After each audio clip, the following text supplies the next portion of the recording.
নমস্কার বন্ধুরা, আমি Pinki Chowdhury, spiritual healer, reiki master. আজকে আমি আপনাদেরকে জানাবো Nikola Tesla technique. Nikola Tesla একজন আমেরিকান বিজ্ঞানী। ইনি ইলেকট্রিসিটি আবিষ্কার করেন। ইনি বলেন যে আমাদের চারিপাশে যা কিছু আছে সেগুলো এক প্রকার এনার্জির তরঙ্গ। নিকোলা টেসলা বলেন যে আমাদের যে থট, যে চিন্তা ভাবনা, সেই চিন্তার ভাইব্রেশনকে, অর্থাৎ চিন্তার যে শক্তির তরঙ্গ, সেই শক্তির তরঙ্গকে ইউনিভার্সে পাঠিয়ে আমরা আমাদের মনের মতন জিনিস নিজেদের জীবনে আকর্ষণ করতে পারি। তাহলে কিভাবে আমরা এই কোড 369 নিকোলা টেসলা কোড ব্যবহার করব, আজকে আমি সেটাই আপনাদেরকে খুব সহজেই বুঝিয়ে দেবো। এটা খুব সহজ একটা টেকনিক, আপনারা সকলেই এটা করতে পারেন। তো প্রথমেই বেছে নিন যে কোনো একটা ইচ্ছে, যেটা আপনি আপনার জীবনে বাস্তবে পেতে চান। সেটা আপনার শরীর সম্পর্কিত হতে পারে, হেলথ রিলেটেড, মানি সম্পর্ক হতে পারে, বা আপনার জীবনযাপনের সংসারের সুখ শান্তি নিয়ে হোক, বা আপনি যেটা আপনার জীবনে পেতে চান, সেটা আপনার কাজের ক্ষেত্রে হোক, আপনার ফ্যামিলির ক্ষেত্রে হোক, আপনার হেলথ, যে কোনো কিছু। তা আপনি নিজের মতন করে ছোট করে অ্যাফার্মেশন বেছে নিয়ে আই এম হেলদি, যদি আমি চাইছি যে আমি মাসে 50,000 টাকা উপার্জন করতে চাই, তাহলে সেরকম লিখুন যে আমি প্রতি মাসে 50,000 টাকা উপার্জন করছি। সবসময় এটা বাস্তবে আছে, এইরকম হয়ে গিয়েছে, এইরকম হবে, এইরকম না, যেটা আমি পেয়ে গিয়েছি। তো সেইভাবে আপনারা নিজেদের অ্যাফার্মেশন, নিজেদের ইচ্ছে লিখুন। তাছাড়া যদি আপনি আপনার সংসারে সুখ শান্তি সমৃদ্ধি চান, তাহলে সেইভাবে লিখুন, আমরা আমাদের সংসারে অনেক সুখে শান্তিতে আনন্দে আছি, ভালো আছি, বা আমাদের জীবনে সমৃদ্ধি আছে, আমরা সকলে হেলদি। মানে যেভাবে আপনার যেটা ইচ্ছে সেইভাবে আপনি আপনার মনের মতন করে সেটাকে লিখুন। কিন্তু লেখার ওই একটাই কথা, সেটা হচ্ছে যে হয়ে গিয়েছে, আমি এত টাকা উপার্জনের একটা চাকরি পেয়ে গিয়েছি, বা আমি মাসে এত টাকা উপার্জন করছি, আমি আমার মনের মতন কাজ করে এত টাকা উপার্জন করছি। এইভাবে সুন্দর করে সাজিয়ে গুছিয়ে লেখাটা তৈরি করুন।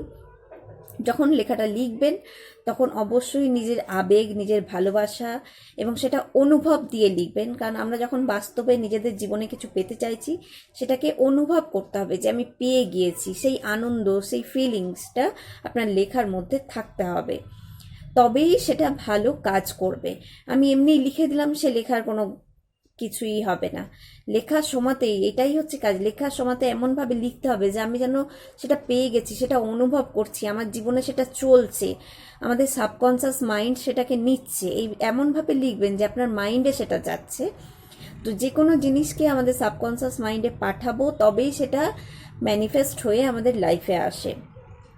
তো সেই কারণেই লেখার সময়তে আবেগ দিয়ে, ভালোবাসা দিয়ে, অনুভূতি দিয়ে লিখুন। লেখাটা প্রথমে যখন লিখবেন, যে কোনো একটা ইচ্ছে বেছে নিয়েছেন, এবার ফার্স্ট একদম সকালবেলা ঘুম থেকে উঠে বিছানাতেই সেটাকে 3 বার লিখুন।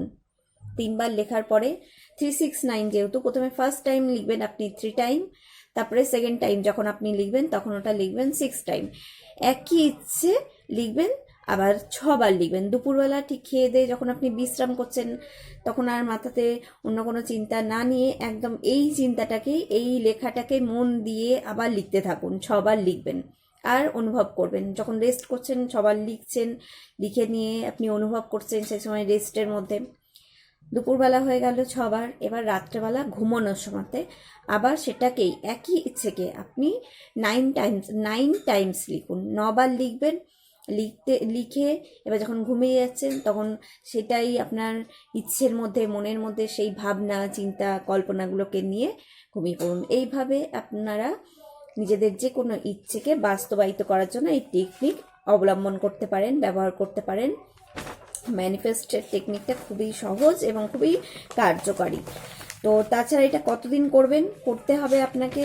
21 ডেজ করতে পারেন, 33 ডেজ আর 45 ডেজ। যে কোনো আপনি 21 দিন ধরে করুন, বা 33 দিন ধরে করুন, বা 45 দিন ধরে করুন।